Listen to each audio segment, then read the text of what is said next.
Namaskar friends, and welcome to this press briefing by the Health Ministry on COVID-related issues and the situation in the country.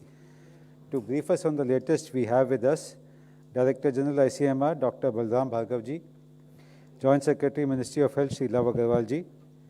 First, Shri Love Agarwal ji will make a presentation, followed by another presentation by Dr. Balram Bhargav ji. After that, we will take a few questions. Shri Love Agarwal ji. Good evening friends, हम आपको कोविड-19 की वर्तमान परिस्थिति के बारे में बताना चाहेंगे। अगर हम देखें तो हमारे देश में कंटिन्यूड बेसिस पर लास्ट 15 दिनों से एक्टिव केसेस में एक डिक्रीज नोट किया जा रहा है। 3 मई को जहां देश में एक्टिव केसेस 17.13% थे, वह घटते घटते अब 12.1% रह गए हैं। इसी तरह से रिकवरीज में भी एक पॉजिटिव ट्रेंड नोट किया जा रहा है। 3 मई में जैसे 81.7% केसेस रिकवर्ड केसेस की दृष्टि में आते थे, वह अब बढ़ते हुए 86.7% हो चुका है। पिछले 10 दिनों में अगर हम डेटा का आकलन करें तो पाते हैं कि एक्टिव केसेस जो है वो recovered cases are more than the active cases in 9 out of 10 days, जो कि एक बहुत पॉजिटिव ट्रेंड है। आज भी हम देखें तो पाते हैं कि हमारे एक्टिव केसेस 69% के करीब एक्टिव केसेस अभी केवल 8 स्टेट्स में लिमिटेड हैं और 21 स्टेट्स देश में ऐसी हैं जहां पर की रिकवरी डेली रिपोर्ट होने वाले केसेस से अधिक है। 13 स्टेट्स ऐसी हैं जिन्होंने पिछले 24 घंटे में 10,000 से ज़्यादा रिकवरी भी नोट की गई हैं। इसी तरह से अगर हम डेली केसेस और डेथ को फर्दर एनालाइज करें तो पाते हैं कि जहां 7 मई को देश में 4 लाख से अधिक यानी कि 4,14,000 के करीब डेली न्यू केसेस रिपोर्ट हुए थे, वह पिछले 13 दिनों से घटते हुए 3,62,000 से 3,48,000, 43, 2,81,000 और अब पिछले 24 घंटे में 2,76,000 केसेस के करीब देश में नोट किए गए हैं। इसमें से 77% केसेस, अधिकतम जो केसेस हैं वह 10 स्टेट्स में पाए जा रहे हैं। 7 स्टेट्स ऐसी हैं जिन्होंने 10,000 से अधिक डेली न्यू केसेस रिपोर्ट की हैं। 9 स्टेट्स ऐसी हैं जिसमें डेली केसेस 5,000 से 10,000 के बीच में आते हैं। 8 स्टेट्स ऐसी हैं जहां 1,000 से 5,000 केसेस रिपोर्ट हुए हैं और 12 स्टेट ऐसी हैं जहां पर कि 1,000 से भी कम केसेस रिपोर्ट किए गए हैं। डेथ का डेटा भी हम लोग आपके सामने रखा है, उसमें भी एक कमी नोट की जा रही है। जरूरी है कि फील्ड पर क्लिनिकल मैनेजमेंट और कंटेनमेंट के एफर्ट्स सुचारू रूप से चलते रहें ताकि हम हर प्रिवेंटेबल डेथ को रोक सकें। आज भी हम देखें तो पाते हैं कि 50% जो हमारी पिछले 24 घंटे की डेथ रिपोर्ट हुई है वह मुख्यतः 5 स्टेट महाराष्ट्र, कर्नाटका, तमिलनाडु, यूपी और दिल्ली स्टेट्स में नोट की गई हैं। एक और विषय हम आप लोगों की दृष्टि में लाना चाहेंगे, जैसे कि फरवरी के माह में हमने जब केसेस का एक बढ़ोतरी देखी, उस समय से बढ़ाते बढ़ाते हम लोग अपनी टेस्टिंग को भी उसी संख्या में बढ़ाते रहे और अब हमने पिछले अगर एक हफ्ते में देखें तो 1,30,00,000 के करीब टेस्ट भी देश में किए गए हैं, यानी कि टेस्टिंग की गति करीब 2.3 टाइम्स हमने पिछले 12 हफ्तों में बढ़ाई है। इसी के साथ ही एफर्ट्स फील्ड पर कंटेनमेंट पर जो हमारे बने रहे, जो स्टेट्स ने कोऑर्डिनेशन किया, जो जिला लेवल पर कंटेनमेंट एक्टिविटीज़ और स्ट्रिंजेंट रेस्ट्रिक्शंस लगाई गई, उसके तहत एक स्थाई पर जहां पर हमारी 2% केस पॉजिटिविटी थी, वह बढ़ते बढ़ते 18.4, 20.7, 21.5 और 20.6 जो केस पॉजिटिविटी पहुंची थी, पिछले 2 हफ्तों में हमने उसमें भी एक कमी होते हुए देखा है और वीकली बेसिस पर देश में केस पॉजिटिविटी अब घटते घटते 15.2% रह गई है। यहाँ एक विषय मेरे सीनियर कुलीग और डिटेल में हम लोगों को गाइड करेंगे। एक विषय मैं आप लोगों की दृष्टि में लाना चाहूँगा कि अब तक देश में करीब 32 करोड़ से अधिक टेस्ट हो चुके हैं।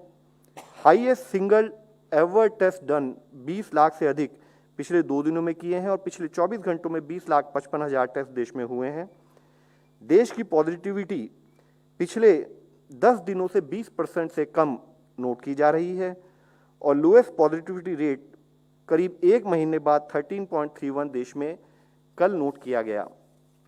इसी के साथ ही अगर हम एक्टिव केसेस की एनालिसिस करें तो पाते हैं कि देश में 8 स्टेट्स ऐसी हैं जहां पर 1 लाख से अधिक एक्टिव केसेस हैं। यदि आप लोगों को स्मरण होगा कि पिछली प्रेस कॉन्फ्रेंस में हमने बताया था कि ऐसी देश में 11 स्टेट्स थी जहां पर 1 लाख से अधिक एक्टिव केसेस थे, वह घटकर अब 8 स्टेट्स रह गई हैं। 9 स्टेट्स ऐसी हैं जहां पर कि 50,000 से 1 लाख के करीब एक्टिव केसेस हैं और 19 स्टेट्स ऐसी हैं जहां पर कि 50,000 से कम संख्या में एक्टिव केसेस पाए जा रहे हैं। मुख्यतः इसमें एक जो हम आप लोगों की दृष्टि में लाना चाहेंगे, एक मुख्य विषय यह है कि 6 स्टेट्स ऐसी जो कि एक major contributor of active cases देश में थी, विच इज द इम्प्लीकेशन कि हमारे हेल्थ सिस्टम्स पर कितना स्ट्रेन है। उसमें मुख्यतः कर्नाटका, महाराष्ट्र, केरला, राजस्थान, उत्तर प्रदेश और गुजरात में केसेस में एक एक्टिव केसेस में कमी नोट की जा रही है। जैसे कि गुजरात ने अपने लोएस्ट केस 11 अप्रैल के बाद कल नोट किए गए। उत्तर प्रदेश में इसी तरीके से 8 अप्रैल के बाद लोएस्ट केसेस कल नोट किए गए और दिल्ली ने 5 अप्रैल के बाद लोएस्ट केसेस कल रिपोर्ट किए। यहाँ अगर आप इसमें ट्रेंड ऑन पिछले 15 दिनों का ट्रेंड भी एनालाइज करें तो पाते हैं कि कर्नाटक में भी अभी डे ऑन डे बेसिस पर केसेस में एक कमी दिखाई जा रही है। महाराष्ट्र में पिछले 12-13 दिनों से केसेस में एक कमी दिख रही थी। केरला में भी अब कमी दिखनी शुरू हुई है। लेकिन तमिलनाडु एक स्टेट ऐसी है जहां पर अभी भी हमें डे ऑन डे बेसिस पर केसेस में ग्रोथ रेट दिखाई दे रही है। उसके अलावा अगर आप देखें तो पाते हैं कि आंध्र प्रदेश में भी कमी आनी शुरू हुई है, राजस्थान में भी कमी आनी शुरू हुई है, वेस्ट बंगाल और उत्तर प्रदेश में भी डे ऑन डे बेसिस पर एक्टिव केसेस में एक कमी नोट की जा रही है। हालांकि यह डिस्कशन बहुत ज़रूरी है, यह समझना बहुत ज़रूरी है कि इन्फेक्शियस डिजीज़ के मैनेजमेंट में एक दिन का भी रिलैक्सेशन, एक दिन भी जो हमारा एफर्ट है, अगर उसमें हम ढिलाई बरतते हैं तो केसेस फिर से बढ़ सकते हैं। तो ज़रूरी है कि जिन स्टेट्स में कमी आ रही है वह कंटिन्यूड बेसिस पर उस पर एफर्ट करते रहें। जिन स्टेज में कमी नहीं आ रही है वहाँ और एडिशनल एफर्ट्स किए जाएं। अगर हम देश में एक पॉजिटिविटी के एनालिसिस करें तो पाते हैं कि 7 स्टेट्स देश में ऐसी हैं जहाँ पर कि 25% से अधिक केस पॉजिटिविटी पाई जा रही है और इसी तरीके से 9 स्टेट्स ऐसी है जहाँ पर कि 20 से 25% के बीच में केस पॉजिटिविटी पाई जा रही है। 22 स्टेट्स ऐसी हैं जहाँ पर 15% से अधिक पॉजिटिविटी है। 5 से 15% 13 स्टेट्स हैं और लेस देन 5% में एक स्टेट पाई जा रही है। पॉजिटिव विषय यहाँ पर जो हम लोग आप लोगों की दृष्टि में लाना चाहेंगे वह यह है कि 26 स्टेट्स और यूनियन टेरिटरीज ऐसी हैं जहाँ पर कि पिछले वीक के कंपैरिजन में केस पॉजिटिविटी में डिक्रीज नोट किया जा रहा है। कंट्री की ओवरऑल पॉजिटिविटी में कमी नोट की जा रही है। 9 स्टेट्स आउट ऑफ 10 वह स्टेट जहाँ पर कि हमारे एक्टिव केसेस ज़्यादा आ रहे हैं वहाँ पर भी वीकली बेसिस पर पॉजिटिविटी में डिक्रीज नोट किया जा रहा है। हरियाणा में जैसे हम आप लोगों को बताना चाहेंगे 31.3% से घटकर अब 18% केस पॉजिटिविटी नोट की जा रही है वीकली पॉजिटिविटी। दिल्ली में इसी तरह 21.9 से 10.2%, मध्य प्रदेश में 22 से 12.4%, बिहार, झारखंड, छत्तीसगढ़, गुजरात में वीकली पॉजिटिविटी 5 से 10% के बीच में पाई जा रही है। उत्तर प्रदेश और तेलंगाना में 5% से कम पाई जा रही है। लेकिन हमारा उसके साथ ही एक कंसर्न का इशू यह भी है कि कुछ स्टेट्स में अभी भी केस पॉजिटिविटी 25% से जैसे अधिक है, जैसे कि कर्नाटका, केरला, वेस्ट बंगाल, गोवा, पुडुचेरी, जहां पर कि हमें और अत्यधिक ध्यान देने की आवश्यकता है। इसी तरीके से हमारे नॉर्थ ईस्ट के प्रांत में जितने प्रदेश है वहां पर भी एक increase in case positivity note की जा रही है। एक पॉजिटिव विषय और हम आप लोगों की दृष्टि में यह लाना चाहेंगे कि जहां एक स्थाई पर 28 अप्रैल से 4 मई वाले सप्ताह में 531 ऐसे जिले थे जहां पर कि प्रतिरोज की बेसिस पर 100 से अधिक केसेस रिपोर्ट हो रहे थे, वह घटते घटते अब केवल 430 जिले रह गए हैं। जरूरी है कि इन जिलों में भी जो हमारा शुरू से एक अप्रोच रही है इन टर्म्स ऑफ कि कैसे हम स्टेट के साथ, जिला के साथ, हर डिपार्टमेंट के साथ मिलकर और कैसे कम्युनिटी को इन्वॉल्व कर कर कंटेनमेंट पर काम करें, वह उसी तरह से सुचारू रूप से चलाए रखने की आवश्यकता है। इसी तरीके से अगर हम देखें कि ऐसे कौन से जिले हैं जहां पर कि केस पॉजिटिविटी में एक डिक्रीज, जो इंक्रीज इन केस पॉजिटिविटी जो था डिक्रीज इन केस पॉजिटिविटी अब नोट किया जा रहा है, तो वह अगर 29 अप्रैल से 5 मई में 210 जिले थे, अब वह बढ़ते बढ़ते 303 जिले पिछले हफ्ते में नोट किए जा रहे हैं। जरूरी है कि कंटेनमेंट एफर्ट्स इन जिलों में और बाकी जिलों में उसी तरीके से चलते रहें ताकि हम further decrease in case positivity को नोट कर सकें। केस पॉजिटिविटी जैसे हम इससे पहले भी आपको बताते रहे हैं, is an indication of spread of infection.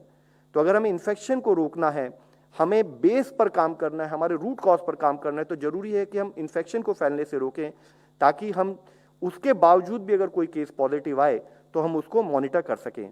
WHO की गाइडलाइन क्लियरली इंडिकेट करती है कि 5% से अधिक case positivity should be A cause of concern, जिसके तहत हमने जिलों से, स्टेट से रिक्वेस्ट की है कि वह कंटिन्यूड बेसिस पर जहां पर भी अधिक केस पॉजिटिविटी हो उस पर कार्य करें। इसी तरीके से हम देखें कि कुछ ऐसी स्टेट्स हैं, 10 स्टेट ऐसी हैं जहां पर कि देश में अभी केसेस में भी कमी, साथ ही पॉजिटिविटी में भी कमी नोट की जा रही है, जो कि एक हमारे लिए हर्ष का विषय है, जिसमें मुख्यतः महाराष्ट्र, राजस्थान, खासकर उत्तर प्रदेश। जैसे आप देखें कि 4 हफ्ते पहले 16.8% केस पॉजिटिविटी घटते घटते 4.8% रह गई है। उसी तरीके से हरियाणा, जहां हम एक कंसर्न आपको हाईलाइट करना चाहेंगे, एक स्थाई पर 39.2% से 18% केस पॉजिटिविटी डिक्रीज हुई है, लेकिन केसेस में अभी उस स्तर से कमी आने की आवश्यकता है, यानी कि कंटेनमेंट पर बल हमारा बना रहे। इसी तरह गुजरात में केसेस में और पॉजिटिविटी में एक कमी नोट की जा रही है। छत्तीसगढ़ में हम देखें तो 32.8% से घटते घटते वह 9.5% रह गई है, और उसी स्थाई से केसेस में भी हम एक डिक्रीज नोट कर रहे हैं। ये एफर्ट कंटिन्यूड बेसिस पर बनाए रखने की आवश्यकता है। इसी तरीके से बिहार में decrease in case positivity cases, Madhya Pradesh में भी अगर हम देखें 33% से घटते घटते केस पॉजिटिविटी अब 12.4% रह गई है। दिल्ली में इसी स्थाई से 35.2% से घटकर 10.2%, और दूसरे स्थाई पर केसेस में भी एक कमी नोट की जा रही है। ये कंटिन्यूड एफर्ट्स हैं, एक दिन का भी रिलैक्सेशन, एक दिन की भी ढिलाई, हम उस लेवल पर पहुंच जाएंगे कि फिर से हम एक केसेस में इंक्रीज नोट कर सकते हैं, पॉजिटिविटी में इंक्रीज नोट कर सकते हैं। इसलिए जरूरी है कि these signal should be taken as an indication कि हमारे एफर्ट्स सही डायरेक्शन में है और उनको और अच्छे तरीके से किया जाए। कॉज ऑफ कंसर्न ऐसा भी है कि कुछ स्टेट्स में केसेस में भी बढ़ोतरी नोट की जा रही है और केस पॉजिटिविटी में पिछले 3 हफ्तों से इंक्रीज नोट किया जा रहा है। ऐसी 7 स्टेट हम आप लोगों के सामने दिखाना चाहेंगे। मुख्यतः तमिलनाडु, जिसमें 16% से बढ़ते बढ़ते केस पॉजिटिविटी 24% के करीब हो गई है, और साथ ही एक रेगुलर बेसिस पर केसेस में इंक्रीज नोट किया जा रहा है, यानी कि यहाँ पर कंटेनमेंट को और सुदृढ़ तरीके से चलाने की आवश्यकता है। इसी तरह से नॉर्थ ईस्ट की हमारी जितनी स्टेट्स हैं, मेघालय, त्रिपुरा, मणिपुर, नागालैंड, सिक्किम और मिजोरम, वहाँ पर भी हम देखें तो पाते हैं कि एक स्थाई पर केस इन्फेक्शन स्प्रेड ज़्यादा दिखाई देता है, दूसरे स्थाई पर केसेस भी बढ़ते दिख रहे हैं, तो वहाँ पर भी स्ट्रिंजेंट कंटेनमेंट मेजर्स की उतनी ही आवश्यकता है। अगर हम देखें कि ऐसे कौन से स्टेट वाइज कितने ऐसे जिले हैं जहाँ पर कि केसेस में डिक्रीज पिछले 2 हफ्तों से नोट किया जा रहा है, तो हम देखें तो पाते हैं कि जैसे बिहार में 38 में से 21 जिलों में पिछले 2 हफ्तों से केस में डिक्रीज नोट किया जा रहा है। छत्तीसगढ़ में 13 आउट ऑफ 28 जिलों में केस डिक्रीज नोट किया जा रहा है।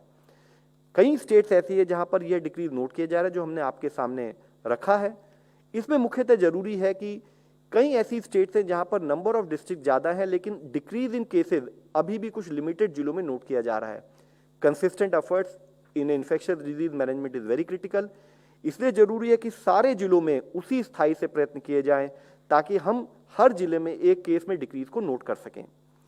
इसी के साथ ही ऐसे भी कुछ जिले हैं जहां पर कि डिक्रीज इन केसेस तो हो रहे हैं, लेकिन केस पॉजिटिविटी में पिछले 3 हफ्तों से हम एक बढ़ोतरी नोट कर रहे हैं।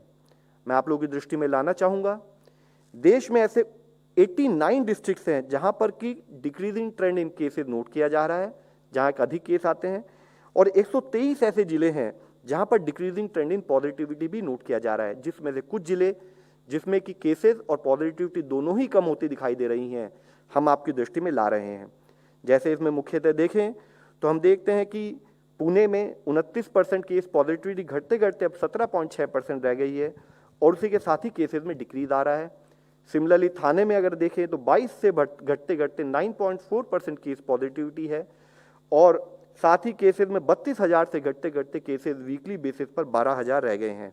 नागपुर, इंदौर, इसी तरह से हम देख रहे हैं कि जरूरी है कि ये एफर्ट्स कंटिन्यूड बेसिस पर बने रहें। कॉज ऑफ कंसर्न फिर भी हमारे सामने एग्जिस्ट करता है। ओवरऑल अगर हम देश को एक सेग्रीगेटेड वे में देखें तो कुछ पर्टिकुलर जोन्स में हम पाते हैं कि अभी भी केसेस में भी इंक्रीज और पॉजिटिविटी में भी इंक्रीज पिछले 3 हफ्तों में नोट किया जा रहा है, जिसमें 194 ऐसे जिले हैं देश में जहां पर एक तो केसेस में मार्जिनल इंक्रीज नोट किया जा रहा है, कुछ में ज़्यादा भी नोट किया जा रहा है, और 121 ऐसे जिले हैं जहां पर इंक्रीज इन पॉजिटिविटी 2 मार्जिनल और हाइयर इज गेटिंग नोटेड, जिसमें मुख्यतः हम आप लोगों के सामने दिखाना चाहेंगे, जैसे मल्लापुरम, ईस्ट गोदावरी, कोयम्बटूर, कोल्लम, अनंतपुर, चेंगलपट्टू, बेलागावी और तिरुचिरापल्ली। इसमें मुख्यतः अगर हम देखें तो कुछ ऐसे जिले हैं जहां पर sharp rise in cases as well as sharp rise in positivity भी नोट किया जा रहा है। उदाहरण के तौर पर कोयम्बटूर जिला देखें तो 11.5% केस पॉजिटिविटी बढ़ते बढ़ते अब 39.9% नोट की जा रही है, और साथ ही उसी स्पीड से वहाँ केसेस की एक बढ़त भी दिख रही है। तो जरूरी है कि वहाँ पर जैसे गवर्नमेंट ऑफ इंडिया की गाइडलाइंस हैं, डिस्ट्रिक्ट एडमिनिस्ट्रेशन के लेवल पर intensive action in terms of local containment किया जाए। In consonance with are working with states to manage कोविड-19, माननीय प्रधानमंत्री जी ने 2 दिन पहले करीब 10 स्टेट्स और कुछ जिलों के डीएम अधिकारियों से बात की थी। उसी के तहत आज भी उन्होंने 11 स्टेट्स के 60 से अधिक जिलों के अधिकारियों से ऑनरेबल चीफ मिनिस्टर्स की प्रेजेंस में बात की। उन्होंने सभी डिस्ट्रिक्ट एडमिनिस्ट्रेटिव ऑफिसर्स को मुख्यतः रिक्वेस्ट की कि हमारे जो भी एफर्ट्स हों वह संवेदनशीलता और हौसले के साथ हम फील्ड पर करते रहें। उन्होंने एक स्थाई पर सारे जिला अधिकारियों को कहा कि आप 1 साल 4 महीने से ये लड़ाई लड़ते आ रहे हैं, लेकिन अभी भी ये लड़ाई खत्म नहीं हुई है, तो हमें कंटिन्यूड बेसिस पर इस पर काम करने की जरूरत है। जरूरत यह है कि हम कैसे कम्युनिटी के साथ एंगेज करें, कैसे जो आशंका, पैनिक, मिस इन्फॉर्मेशन फील्ड में है उसको हम आत्मविश्वास थे कि हम उसको लड़ सकते हैं, वह कम्युनिकेशन, वह एक पैराडाइम हम क्रिएट करें, वह एक एनवायरनमेंट क्रिएट करें, working in terms of containment, working in terms of health infrastructure, ताकि हम सारे केसेस को मैनेज कर सकें। उन्होंने यह भी एक रिक्वेस्ट की है जिला अधिकारियों से कि जैसे कि अब केसेस कुछ ग्रामीण प्रांतों में 2 टियर और 3 टियर टाउन में पाए जा रहे हैं, तो जरूरी है कि हमारे पुराने अप्रोच के थ्रू, जिसमें कि हम कम्युनिटी के साथ काम करते हैं, हमारे पंचायती राज इंस्टीट्यूशंस, हमारे एनजीओज, उनके साथ मिलते हुए हर गांव में मेरा गांव कोरोना मुक्त है एक मिशन मोड अप्रोच की जाए, ताकि वहां पर हमारा फोकस रहे, हम वहां पर infrastructure in terms of testing, containment और वर्किंग विद कम्युनिटी को उसी तरह से चलाते रहें। उन्होंने यह भी कहा है कि जरूरी है कि एक एक वैक्सीन की वेस्टेज को रोका जाए। उनका मत था कि एक वैक्सीन की वेस्टेज का मतलब हमने किसी एक आदमी को, जिसको हम एक सुरक्षा कवच वैक्सीन के रूप में दे सकते थे, हम उससे उसको वंचित कर रहे हैं। तो जरूरी है कि एक एक वैक्सीन भी, कोई भी एक ड्रॉप भी वेस्ट ना हो, उसके तहत हर जिले में, हर स्टेट पर उस पर कार्य किया जाए। साथ ही जरूरी है कि जब कुछ प्रांतों में आइदर रेस्ट्रिक्शंस और अदरवाइज जब ये सारे कार्य चल रहे हैं कंटेनमेंट के, तो जरूरी है कि कैसे इसेंशियल कमोडिटीज और गवर्नमेंट वेलफेयर स्कीम ट्रांसपेरेंट पद्धति से सुचारू रूप से चलती रहें। इसी के साथ ही हम आप लोगों की दृष्टि में लाना चाहेंगे कि national expert group of vaccine administration ने बेस्ड ऑन साइंटिफिक एविडेंस जैसे जैसे इवॉल्व हो रही है, कुछ नई गाइडलाइंस कि अगर किस किस प्रांतों में किस किस समय पे हमें वैक्सीनेशन नहीं लेनी चाहिए। यह विषय इसलिए बताना जरूरी है कि कई बार कुछ लोग हमारे से ही डायरेक्टली अप्रोच करते हैं कि मैं पॉजिटिव हो गया, मुझे कब वैक्सीन लेनी है। तो इसको साइंटिफिक दृष्टि से बेस्ड ऑन एग्जिस्टिंग एविडेंस इसको एनालाइज किया गया, तो जिसमें कुछ मुख्य विषय हम आपके द्वारा सबको बताना चाहेंगे। मुख्यतः जिसमें यह है कि अगर आप कोविड पॉजिटिव से इलनेस आपकी हुई और आप रिकवर हो गए, तो आपको 3 महीने तक रिकवरी के बाद वैक्सीन आप डेफर कर सकते हैं। इसी के साथ ही अगर आपको मोनोक्लोनल एंटीबॉडीज या कॉन्वलेसेंट प्लाज्मा थेरेपी के थ्रू कभी ट्रीट किया गया हो, तो भी आप date of discharge from hospital से 3 महीने तक आप वैक्सीन लेने की जरूरत नहीं है। साथ ही अगर आपको फर्स्ट डोज ऑफ वैक्सीन लगी हो, लेकिन उसके बाद सेकेंड डोज लगने से पहले आप इन्फेक्ट हो गए हों, तो भी आप क्लिनिकल रिकवरी के 3 महीने तक आपको वैक्सीन लेने की सेकेंड डोज की जरूरत नहीं है। इसी के साथ ही अगर आप किसी भी जनरल इलनेस के कारण हॉस्पिटल में आईसीयू में रहे हैं, तो भी आप वहां से रिकवरी होने के बाद 4 से 8 हफ्ते रुक सकते हैं वैक्सीन लेने के लिए। इसी के साथ ही यह भी बताया गया है कि या तो आपने वैक्सीन ली हो या आरटीपीसीआर नेगेटिव हुए पॉजिटिव होने के बाद, उसके बाद आप उसके 14 दिनों के बाद आप चाहें तो ब्लड डोनेशन कर सकते हैं। वैक्सीन जो है वह लैक्टेटिंग विमेन के लिए सेफ है।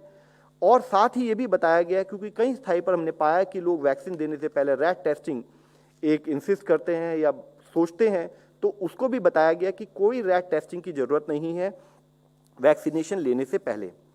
वैक्सीन की ओवरऑल परिस्थिति के बारे में बताना चाहेंगे कि देश में करीब 18 करोड़ के करीब vaccine free delivery government of India से स्टेट्स को देकर हम लोगों में डोजेस के रूप में अब तक दी जा चुकी हैं।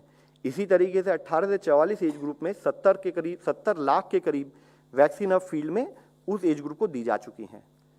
कंटेनमेंट एक बहुत मुख्य विषय है। हम आप लोगों के सामने दुर्ग, जो कि एक टीयर 2 या टीयर 3 टाउन के रूप में हम बता सकते हैं, वहाँ पर जब हमने देखा कि केसेस एक गति से बढ़ते जा रहे थे, तो स्टेट और डिस्ट्रिक्ट एडमिनिस्ट्रेशन ने जो कंटेनमेंट पर एफर्ट किया, उसके सुफलितल के रूप में हम देखते हैं कि आज वहाँ पर केसेस कम होने शुरू हुए हैं। जहाँ वहाँ पर करीब 8 मार्च के समय केस पॉजिटिविटी 3.8% से सडनली बढ़कर 28% के करीब नोट की गई, जो बढ़ते बढ़ते 57% और 62% तक पहुँच गई।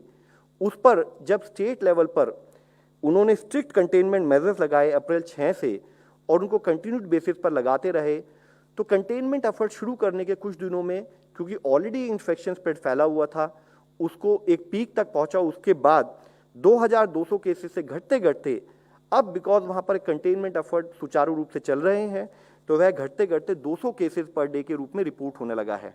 जरूरी है, इससे पहले भी हमने इस बारे में चर्चा की है कि उन प्रांतों में जहां पर भी केस पॉजिटिविटी ज़्यादा है, वहां पर strict containment measures as per government of India guidelines लिए जाएं। इससे पिछले बार भी हमने एक विषय पर डिस्कस किया था, वह था कि अब केसेस रूरल और टीयर 2 और टीयर 3 टाउन्स में आ रहे हैं। हमने उसके बारे में विस्तृत चर्चा की थी। मैं शॉर्ट में फिर से रीइटरेट करना चाहूँगा, हाईलाइट करना चाहूँगा, सबमिट करना चाहूँगा कि आज ग्रामीण प्रांतों में, जैसे कि माननीय प्रधानमंत्री जी ने भी जिला कलेक्टर से बात करते हुए कहा कि एक स्थाई पर पब्लिक हेल्थ एक्टिविटीज़, दूसरे स्थाई पर क्लिनिकल मैनेजमेंट पर हमारा फोकस बना रहे। पब्लिक हेल्थ एक्टिविटीज़ में हम क्या कार्य करना चाहेंगे, वह है कि सर्वेलेंस चलती रहे, स्क्रीनिंग चलती रहे, सस्पेक्ट केसेस को आइसोलेट करते रहें या उनको पॉजिटिव केस को उसको रेफरल की पद्धति बनाते रहें। दूसरे स्थाई पर जो होम आइसोलेशन में उनको मॉनिटर करें। क्लिनिकल मैनेजमेंट में जरूरी है कि माइल्ड, मॉडरेट और सीवियर केसेस को मैनेज करने के लिए चाहे हम कोविड केयर सेंटर बनाएं, जो कि हम कम्युनिटी हॉल या स्कूल में बना सकते हैं, या हम पीएससी, सीएससी या सब डिवीजन लेवल पर इंक्लूडिंग प्राइवेट हेल्थ फैसिलिटीज़ पर मॉडरेट केसेस को मैनेज करने के लिए ऑक्सीजन बेड बनाएं, और साथ ही सीवियर केसेस को मैनेज करने के लिए चाहे डिस्ट्रिक्ट स्थायी हो, सब डिस्ट्रिक्ट स्थायी हो या ब्लॉक लेवल पर या किसी उचित प्राइवेट हॉस्पिटल में हम आईसीयू बेड्स और वेंटिलेटर का भी ऑर्गेनाइजेशन करें। इसके बारे में साथ में हमने यह भी कहा है कि जरूरी है कि हम नॉन कोविड सर्विसेज चलाते रहें, जरूरी है कि हम कम्युनिटी को मोबिलाइज करें, रूट कॉज पर कंटिन्यूड बेसिस पर हमारा काम रहे कि हम कोविड अप्रोप्रिएट बिहेवियर को प्रमोट करें, टेलीमेडिसिन का सदुपयोग करें और वैक्सीनेशन पर हमारा उसी तरह से एफर्ट्स बना रहे। आज जरूरी है, फोकस एरियाज क्या रहे हैं हमारे सामने, जरूरी है कि हर जिला, हर स्टेट, नेशनल लेवल पर हम कंटिन्यूड बेसिस पर वीकली पॉजिटिविटी रेट को मॉनिटर करें, और जहां पर भी 10% से अधिक पॉजिटिविटी है तो हम कम्युनिटी के साथ एंगेज करें, उनसे बात करें और इंश्योर करें कि हमारे कंटेनमेंट एफर्ट्स ऐसे हों कि हम इन्फेक्शन के स्प्रेड को रोकें। इससे पहले भी हमने कहा है कि इस पर्टिकुलर बीमारी में कोई इंटरमीडिएट होस्ट नहीं है, यह बीमारी एक मनुष्य से दूसरे मनुष्य को जाती है। तो जरूरी है कि अगर हम एक दूसरे से आइसोलेशन में रहना सीख लें उस समय पर जबकि हमें कोई सस्पेक्ट केस हो, तो हम इन्फेक्शन के स्प्रेड को रोक सकते हैं। दूसरी जरूरी है कि अब हम रूरल एरियाज में, ट्राइबल एरियाज में, टीयर 2 और टीयर 3 टाउन में जहां केसेस पाए जा रहे हैं, वहां पर हेल्थ इंफ्रास्ट्रक्चर अपग्रेड करें। हमारी आशाज, हमारे एएनएम्स, हमारे आंगनवाड़ी वर्कर, हमारे पंचायती राज फंक्शनरीज, हमारे वह वॉलंटियर जो हमें सपोर्ट दे रहे हैं, उनकी सहायता लें और जरूरी सेटअप को बनाएं ताकि हम केसेस को मैनेज कर सकें।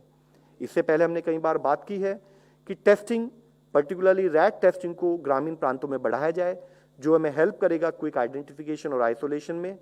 साथ ही हम होम आइसोलेशन केसेस की मॉनिटरिंग की पद्धति को ढंग से मॉनिटर करें, इंश्योर करें कि सारे home isolated cases as per norms follow किए जाएं। साथ ही जरूरी है कि हमारा एक district control room effective coordination का कार्य करता रहे। इसी तरह से जरूरी है कि हम हॉस्पिटल एडमिशन के प्रोसेस को स्ट्रेंथन करें, उसको सीमलेस बनाएं। एक जैसे कि माननीय प्रधानमंत्री जी ने आज हाईलाइट भी किया कि जरूरी है कि जब हम पेशेंट को ट्रीट कर रहे हैं तो पेशेंट के प्रोसेसेस इतने स्मूथ हो, गवर्नेंस मैकेनिज्म इतना स्मूथ बनाए कि एक पेशेंट को हॉस्पिटल एडमिशन के लिए एक डैशबोर्ड के थ्रू कितने हॉस्पिटल्स हैं, उनमें कितने बेड अवेलेबल है और जहां तक संभव हो इवन बेड अलॉटमेंट भी उसके द्वारा किया जा सके। इसके साथ ही जरूरी है केसेस ट्रेजेक्ट्री को समझते हुए समय से हेल्थ इंफ्रास्ट्रक्चर को हम अपग्रेड करते रहें, ह्यूमन रिसोर्सेज की ट्रेनिंग ऑर्गेनाइज करते रहें। जन भागीदारी, जन आंदोलन, यह हमारा मेन स्टे होना चाहिए कोविड मैनेजमेंट के लिए, क्योंकि रूट कॉज पर काम करना है तो हमें इन्फेक्शन के स्प्रेड को रोकना है। उसके लिए हम कम्युनिटी के साथ एंगेज करें, जिस तरह से अब तक सपोर्ट मिला है उसको और सुदृढ़ करें। जरूरी है कि हम वैक्सीन का सदुपयोग करें, वेस्टेज को रोकें, और वैक्सीन सेंटर्स में भी क्राउड मैनेजमेंट प्रॉपर्ली ऑर्गेनाइज हो ताकि वहाँ एटलीस्ट इन्फेक्शन ना फैले। इससे पहले हमने कई बार बात की है, यह लड़ाई हर स्तर पर मिलकर लड़ने वाली लड़ाई है। संपूर्ण समाज और समस्त सरकार मिलकर जब यह लड़ाई लड़ेगी तभी हम इस लड़ाई को जीत सकते हैं। इसी विषय में इससे पहले भी बात की है, but to the risk of reiterating and highlighting because of its importance, मैं आपसे फिर सबमिट करना चाहूँगा कि इससे पहले भी हमने बात की है कि एक आदमी अगर फिजिकल डिस्टेंसिंग को कोई फॉलो नहीं करता तो स्टडीज ने पाया है कि एक महीने में वह करीब 406 लोगों को इन्फेक्ट कर सकता है। अगर वह अपना फिजिकल डिस्टेंसिंग 75% ही कम कर दे तो यह पाया गया उस स्टडी में कि तीसरे दिन में वह 2.5 लोगों को ही इन्फेक्ट कर सकता है। यानी कि यहाँ हम आपसे रिक्वेस्ट करना चाहते हैं कि physical distancing is the most important social vaccine in terms of management, in terms of critical intervention. की कहाँ एक आदमी 2.5 लोगों की बजाय 406 लोगों को इन्फेक्ट करेगा, टू दैट एक्सटेंट इन्फेक्शन फैलेगा, केस की सीरियसनेस बढ़ती है और टू दैट एक्सटेंट हमारी केस फेटेलिटी रेट भी बढ़ जाता है। इसी के साथ ही coupled with this activity is the use of mask. जैसे कि और स्टडीज में इससे पहले पाया गया है कि अगर 6 फीट की दूरी भी रखें लेकिन इन्फेक्टेड पर्सन और नॉन इन्फेक्टेड पर्सन दोनों ही मास्क ना पहने तो 90% रिस्क है कि वह ट्रांसमिट करेगा, इन्फेक्शन फैलेगा। लेकिन अगर 6 फीट की दूरी रखते हुए 2 लोग बोथ कोविड पॉजिटिव और कोविड नेगेटिव पर्सन वह अगर मास्क पहने तो इन्फेक्शन का रिस्क नेग्लिजिबल हो जाता है। हम आपके द्वारा फिर से रिक्वेस्ट करना चाहेंगे, फिर से विनती करना चाहेंगे कि हमारे बहुत सारे मेजर्स में ये एक बहुत क्रिटिकल एलिमेंट है कि जिसके द्वारा हम इन्फेक्शन के स्प्रेड को रोक सकते हैं। जरूरी है कि हम मीडिया द्वारा ही, हमारे मीडिया के जो फ्रेंड्स हैं उनके द्वारा ही किसी की भी एक स्टडी को आपके सामने रखें, जिसमें उन्होंने 2000 लोगों को 25 सिटीज़ में जब ऑब्जर्व किया तो उन्होंने पाया कि जब हम इन्फेक्शन प्रिवेंशन के लिए मास्क की बात भी करते हैं तो उस स्टडी में उन्होंने देख के नोट किया और हाईलाइट किया कि आज भी देश के 50% लोग मास्क नहीं पहन रहे हैं। जो पहनते हैं, यानी कि जो 50% लोग मास्क पहनते हैं उसमें से 64% लोग माउथ को कवर करते हैं लेकिन नोज को नहीं कवर करते। कुछ लोग उसको चिन पर लगा कर रखते हैं, कुछ लोग मास्क को गले पर लटका कर रखते हैं। केवल 14% उस 50%, यानी कि करीब केवल 7% लोग ही देश में जिन्होंने प्रोसेस तो शुरू किया लेकिन वो उसको तरीके से कर रहे हैं। आज जरूरी है हम आपके द्वारा फिर से विनती करें कि जो गाइडलाइंस हमारी हैं, इससे पहले हमने कई बार कहा है इन्फेक्शियस डिजीज मैनेजमेंट का सबसे बड़ा प्रॉब्लम क्या है। आप 90% एफर्ट कीजिए, आप 10% एफर्ट मत कीजिए, आपका आउटपुट 0 है। आप 99% एफर्ट कीजिए, आप एक पेशेंट को छोड़ दीजिए जो प्रिकॉशन ना ले तो वह सिंगल केस फिर से पूरे एरिया में इन्फेक्शन फैला सकता है। तो जरूरी है कि हम गाइडलाइंस को फॉलो करें। बीमारी हमें समझ में आती है, बीमारी की गाइडलाइंस हमें समझ में आती है। आज चैलेंज है कि हम बिना थके, बिना हारे उस इंप्लीमेंटेशन पर अपना फोकस बनाए रखें। इसी के साथ ही आज जरूरी है कि हम अपने देश को 2 भागों में समझ सकते हैं। कुछ ऐसे एरियाज हैं जो रिलेटिवली कम अफेक्टेड हैं, तो जरूरी है कि उन एरियाज को हम प्रिजर्व करके रखें, वहां पर इन्फेक्शन को ना फैलने दें। कुछ ऐसे एरियाज हैं जहां पर इन्फेक्शन का स्प्रेड बहुत हाई है, वहां जरूरी है कि हम स्ट्रिंजेंट कंटेनमेंट मेजर करें ताकि हम इन्फेक्शन के स्प्रेड को रोक सकें। यह मिलकर लड़ने वाली लड़ाई है। हम आपके द्वारा फिर से विनती करते हैं कि एक कंबाइंड वे में हमें इस पर एफर्ट करते रहना है ताकि हम इस लड़ाई को जीत सकें। धन्यवाद।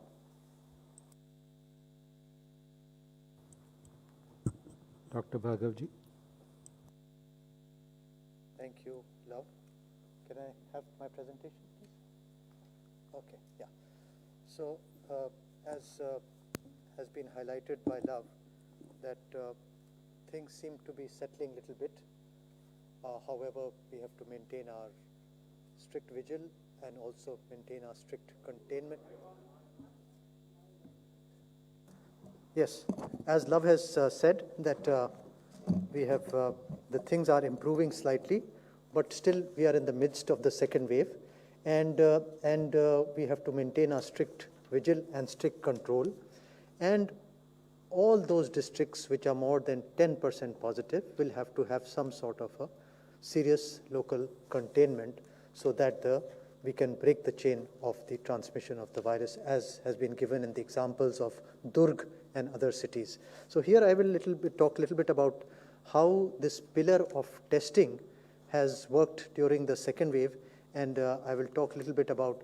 So we know that India is facing a massive upsurge of COVID-19 cases, and we know that the weekly test positivity rate is 15% for May 13 to May 19th. Early testing, isolation, and home-based care is the key. So how do you do early testing? How do you get the early result? Is by rapid antigen tests. Rapid antigen tests, we have a capacity of about 17 lakhs per day, and we have RT-PCR capacity of 12 to 13 lakhs per day. Laboratories do the RT-PCR are taking some little extra time because despite infection among laboratory staff, performance is still being maintained. They're taking sometimes 2 days, but they should ideally give the result within 24 hours. Therefore, we request that more of rapid antigen tests be done, because there you can get the result immediately. When the positivity rate is high in the city, in the district, in the country, in the village, then you can rapidly isolate those who are positive.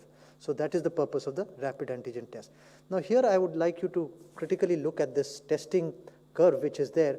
More important to know that on May 18th and May 19th, we have done more than 20 lakh tests. That is more than 2 million tests, which is one of the highest tests ever done. If you look at middle of February or early March, we were doing about 8 lakh tests. And we have increased the 8 lakh to 20 lakh tests, which is about 2.5 times. Yet our positivity percentage has fallen from 23% to 13% today. So that is, testing has to be increased. Testing has to be increased. You have to get it down to 5% positivity. The number of tests has to keep on increasing till you come to 5% positivity. So that is why we are now doing 20 lakh tests. Our target is to do 25 lakh tests by the end of this month and 45 lakh tests by the end of June, and I will talk about that a little bit. So this is 8 lakh tests in March, April, and in the beginning of April it was 8 lakh tests, and then it became 20 lakh tests. Now COVID testing network, we have now 2553 COVID laboratories which are established across the country over the last 16 months. We are continuing to establish those labs. The Medical Council have said that all medical colleges have to have that, a Gazette notification on 9th of June last year, and now all medical colleges, government, private, about 600 of them, all have these molecular testing laboratories, and a total of 2,553 COVID testing laboratories are there, with more than 7,000 RT-PCR machines, with more than 3,800 TrueNat and CBNat machines, and then we also have 12 high-throughput machines which are installed in different parts of the country. If you look at the map of the country, you can find those red dots, that labs are established even in difficult terrains, Northeast, Leh, Ladakh, Lakshadweep, Andaman Nicobar, and we have done more than 30 crore tests on 7th May, and today more than 32 crore tests have been done. So during this second wave, what we have done is that we have rationalized the RT-PCR test because people were falling sick in the laboratories. We had to increase the number of tests suddenly. So we have rationalized the RT-PCR test, and we had discussed that last time. We have increased the RAT testing for early detection, isolation, and home care. So early detection is the key, so that you can isolate the individual and be able to do home care, because 80 to 90% of the people can be treated at home. COVID-19 tests approved by global agencies have been approved by the DCGIs. And last point, which I had mentioned last time that we will talk about, is home testing as well. So in large cities, we are focusing mainly on RT-PCR, and that is the standard test which we have been using because the lab have been established. But in district levels, we have the workforce, and the backbone of testing has been the TrueNat or the CBNat. And in rural areas or in field level areas, the rapid antigen test, which is a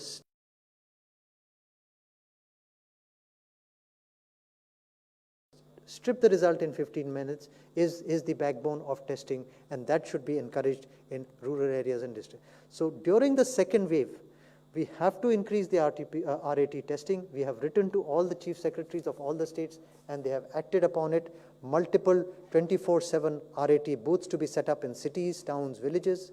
RATs to be allowed at all government and private healthcare facilities. No accreditation is required for RAT testing. RAT booths to be set up with the community, in schools, colleges, community centers, residence welfare offices, etc. And all RT-PCR RAT test results should be uploaded to the ICMR portal.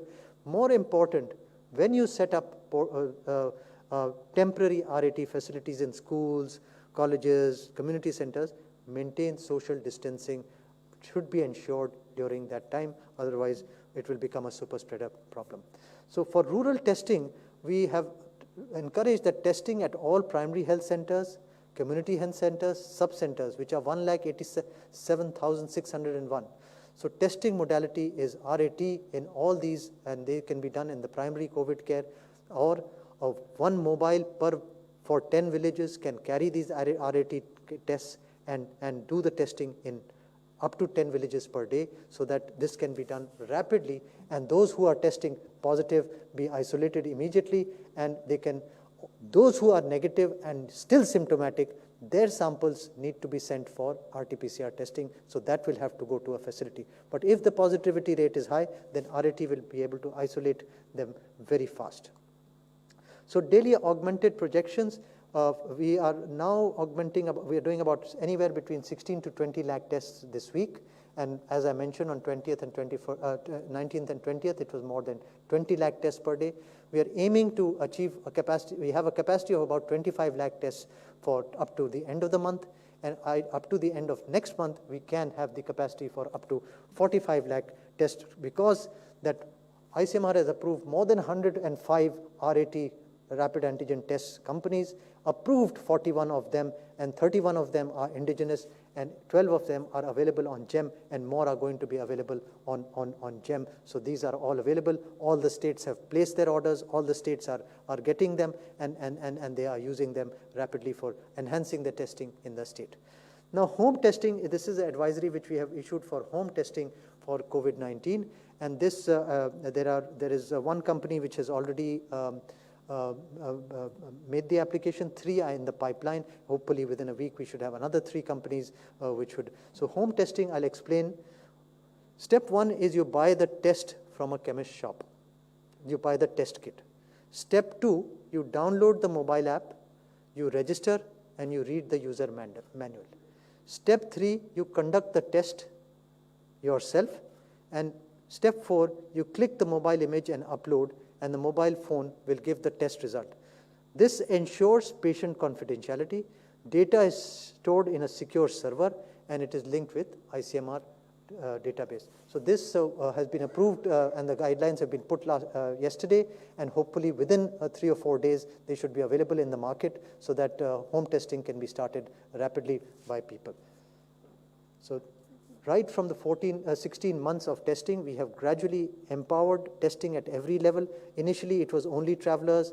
Then we started doing SARI ILI patients. Then we started doing all hospitalized patients, all travelers, then testing on demand. And finally, now we have home testing available for everyone. Thank you so much.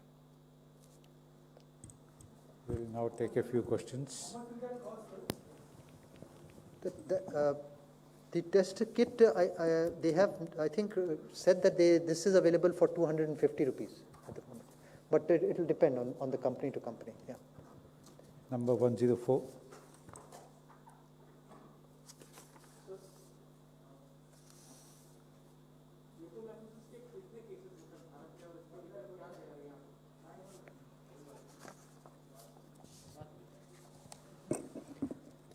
देखिए, Mucor mycosis को एक notifiable disease के रूप में epidemic act में उसका जो order issue किए जाएं, उसके लिए स्टेट से हमने कल ही एडवाइस की है। जैसे कि इससे पहले भी कुछ मीडिया फ्रेंड्स ने हमारे से पूछा था उस बारे में, तो उसके थ्रू हमने कहा है कि जिस भी हॉस्पिटल में अगर कोई म्यूकर माइकोसिस का केस आए, तो पहला इशू है उसमें तो नोटिफाई किया जाए उसको, हेल्थ फैसिलिटीज़ को, गवर्नमेंट की पब्लिक हेल्थ नेटवर्क को बताया जाए, ताकि हम उसको कंसोलिडेट कर सकें। दूसरा, उसके साथ ही उससे रिलेटेड स्क्रीनिंग, डायग्नोसिस और मैनेजमेंट की जो गाइडलाइंस है जो गवर्नमेंट ऑफ इंडिया ने इशू की हैं, उनको फॉलो किया जाए।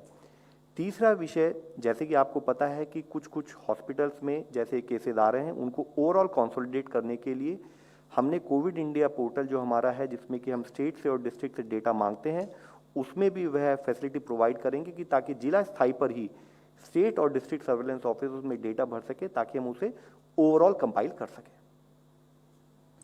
31. सर डीआरडीओ ने दोनों 31 है सर, मैं ही पूछ लेता हूँ सर। डीआरडीओ ने जो 2DG जो लॉन्च किया था कोविड की दवा, उसका क्या ट्रायल शुरू हो चुका है? अब तक कितने लोगों पे ट्रायल किया जा रहा है और क्या कुछ इनिशियल कुछ सक्सेस उसका रेट आया? और ये भी दावा किया जा रहा है, कुछ डॉक्टर्स के ऑडियो भी वायरल हो रहे हैं कि अगर आप 3 खुराक लेते हैं तो उसके बाद ऑक्सीजन सपोर्ट की ज़रूरत नहीं होगी। और सर कुछ डॉक्टर जो हैं, उसमें नामी डॉक्टर भी हैं, नामी हॉस्पिटल भी हैं, उन्होंने ये दवा लिखनी भी शुरू कर दी है पेशेंट्स के लिए। 2DG DRDO की दवा है, जिसको 2-डिऑक्सी ग्लूकोज कहते हैं। इसको सूडो ग्लूकोज कहते हैं, जिसमें वो सेल के अंदर चला जाता है और सेल समझती है कि ये ग्लूकोज है और उसको कंज्यूम करती है और सेल डेथ हो जाती है।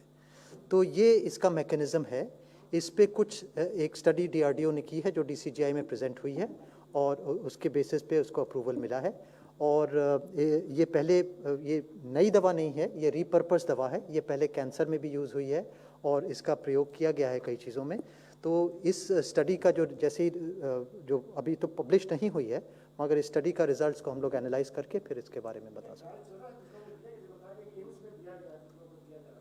उस ट्रायल के रिजल्ट्स को DCGI को दिया गया है और DCGI अभी पब्लिश नहीं हुआ है, केवल DCGI के साथ शेयर किया गया है। तो जैसे ही हम लोग को रिजल्ट्स मिलेंगे उसको हम लोग उसको डिस्कस करके और उस पर बारे में और टिप्पणी दे सकते हैं।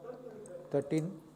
Number 13. ये जैसे कोई भी दवा होती है, आप दवा लिख सकते हैं अगर अप्रूव्ड है, क्योंकि ये रीपर्पस दवा, it is not a new medicine. New medicine को लिखने में आपको permission, but since it is a repurpose medicine it can be written.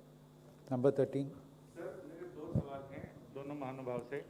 एक सवाल तो ये कि लव जी से सवाल ये है कि जब घोड़ा डॉक्टर जितने पशुओं के डॉक्टर हैं उनको सरकार लगा रही है चिकित्सा कार्य में, तो जो FMGS वाले स्टूडेंट्स हैं उनको क्यों नहीं लगा रही? क्या उनको लगाने की कोई स्कीम है क्या?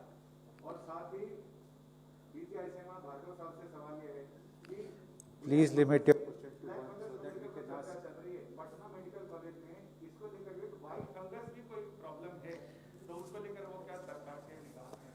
देखिए, फंगल, मैं सवाल का जवाब देता हूँ आपका।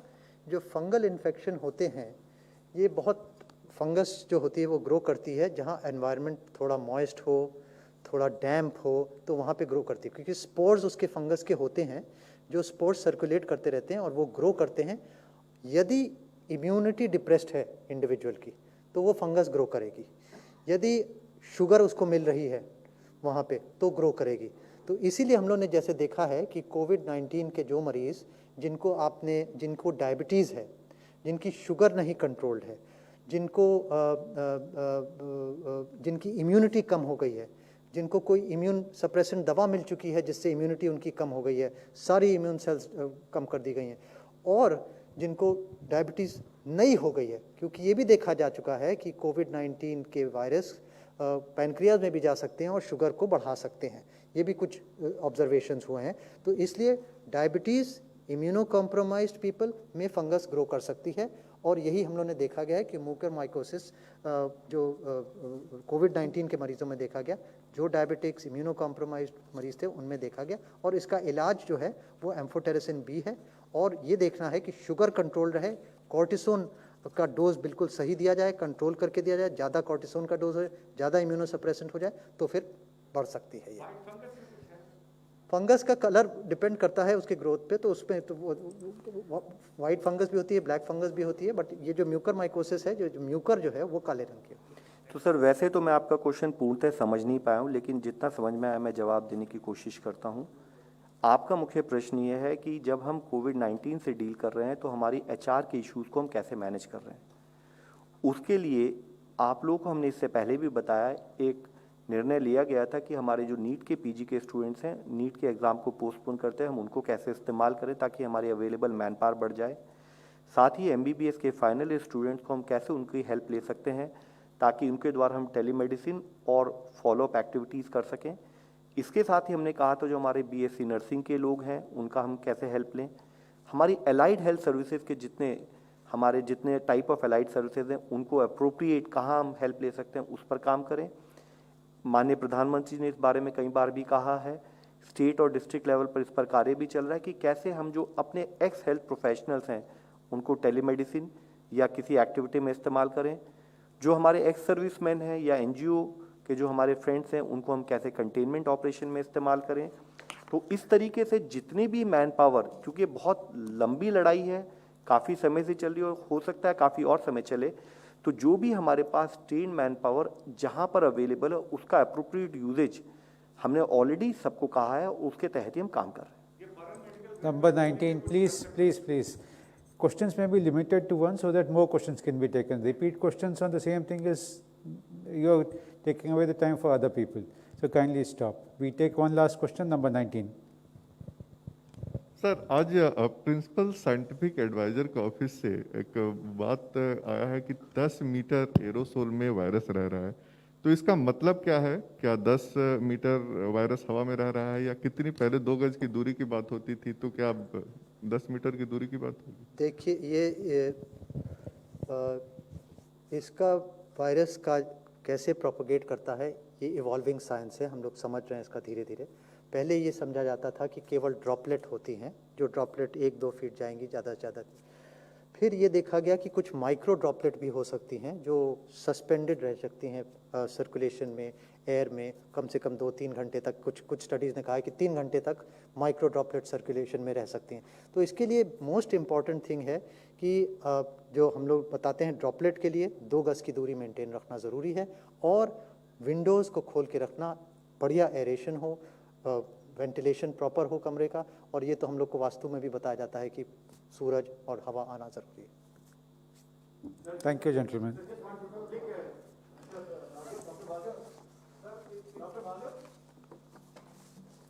Just explain to us one issue about the vaccine that you have said now should be given after those who have got positive. Dr. Guleria had said earlier it should be only 4 weeks. Now you have come up with some new committee which says 3 months. This changing policy makes it very difficult for the government to understand. I'll explain you. It is very clear. The vaccine, we have, again, as I mentioned, vaccines have first come on, used in this world from 15th of December. They are very new. We are all understanding. Everyone is learning. There are trials going on. There is things, it is an evolving science. For the, we also know that if I get COVID-19 today, I will maintain antibodies for several months. Some say 7 months, some say 9 months. That is also evolving. So taking into consideration that once you give first dose, with Covaxin, with the first dose, you do not achieve much of antibodies. It achieves after the second dose. With Covishield, with newer studies, we have shown that their antibodies achieve with first dose also achieve good levels of antibodies. So we looked at all the data, and there are 3 committees, which is the COVID working group, the National and NEGVAC, and the National Technical Advisory Group on Immunization. And we had several discussions. We also had the inventors of the vaccine also participate in the discussion. It was very clearly decided that for Covishield, the first dose and the second dose may be given up to 12 weeks. For Covaxin, it has to be given after 4 weeks. That is very clear. Similarly, if you have taken 1 dose and you have developed COVID, then once you have had COVID, then again you have antibodies which will persist for 7 to 9 months. So we have said that you take it after 3 months to keep it simple for everyone. 3 months, 3 months, 3 months. But Dr. Guleria said 4 weeks. Now you are changing that. So why do you keep changing from the same? 4 weeks was for Covaxin, and for Covishield it is 12 weeks. Okay.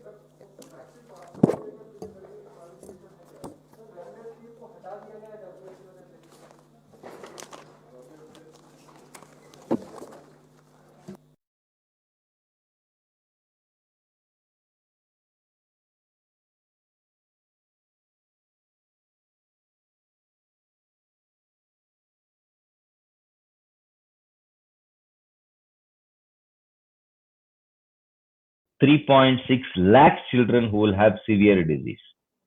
So we should start planning.